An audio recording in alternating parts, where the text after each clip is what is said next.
G'day, I'm Warwick Schiller, and lately I've been putting up some video training clips that some people have taken pause at, just because it's completely different to what I have done in the past. I've done a bit of a flip in the way I look at things, and some people have said, what the hell happened to you to make you start thinking that way? And so I thought I'd start recording a few clips, and they're going to be called Horses That Change the Way I Look at Things.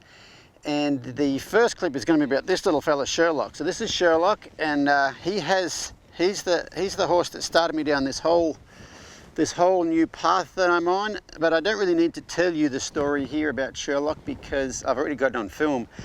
Last year, the year before, I was contacted by a lady that has a film company in Ireland, and it's called Grey Pony Films, and they sent me a list of well, they asked me if I wanted to be in an indie film, and they sent a list of questions to me and a lot of different horsemen and trainers around the world, and they wanted us to answer these questions on camera, and then they were going to turn it into a film. And so it has now been turned into a film. It's called Listening to the Horse. Some of you may have seen it. It's an indie film that's been released, and some of the stuff that I answered was featured in that. But when we filmed it, I had a professional videographer come down and film me answering the questions, and when we filmed it, we gave them all the footage, and then they told us whatever footage they don't use in the film we're allowed to use in other places. But you're going to play with that?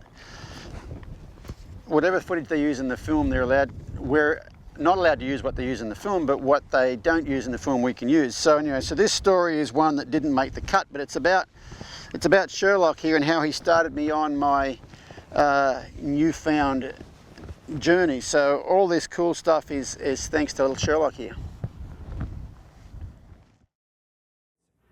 I'd like to share a horse story with you about a horse that pretty much changed my life.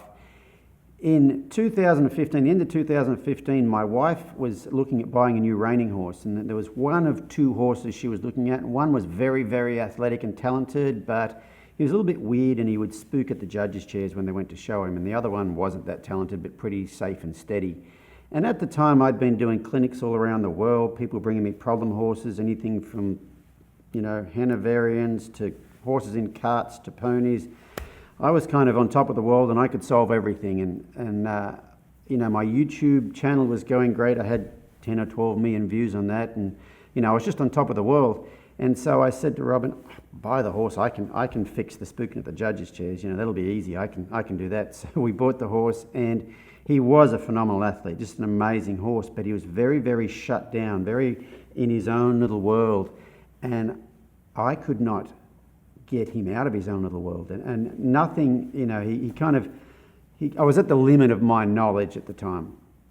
I just couldn't figure out how to get into this little horse's head, and so I didn't try to fix it. I didn't try to do stuff I didn't know what I was doing, but I kind of opened myself up to looking at things that probably weren't in the same sphere of stuff I'd been looking at. And I've always been a bit of an outside the box thinker, but I kind of opened myself up to being even more outside the box than I had been, and I probably didn't do anything with that horse for about a year. And in that year, while I was away from trying to do anything with him and became open to more stuff, I had some epiphanies and things came to me, and it became obvious to me that I had been very, very good at telling horses what to do. I was from my reining background, I was very, very good at teaching horses how to be obedient and not being nasty to them at all. I mean, I've always been very empathetic in my training, but it was mostly about me training the horse to do things. It was more about me telling them what to do. And I came across this idea about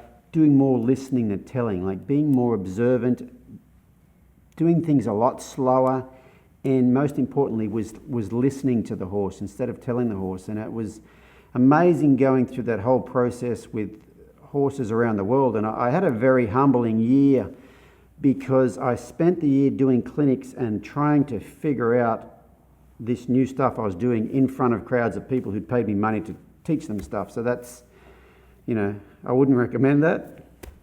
It's quite humbling, but yeah, so that whole year kind of got me thinking about things a bit differently. And because of that, it really got me thinking about interactions with humans differently too. And I've learned from that how to become more of an active listener. And if you don't know what active listening is is listening to someone with no intention of coming up with your answer yet, but you are just listening to what they are saying. You are present, you're in the moment, and when they finish speaking, then you can formulate your answer, and then you can reply back to them. And it's funny, it's a skill that I think a lot of people really need to learn in life, and for me, I learnt it from a horse that I just couldn't get through to.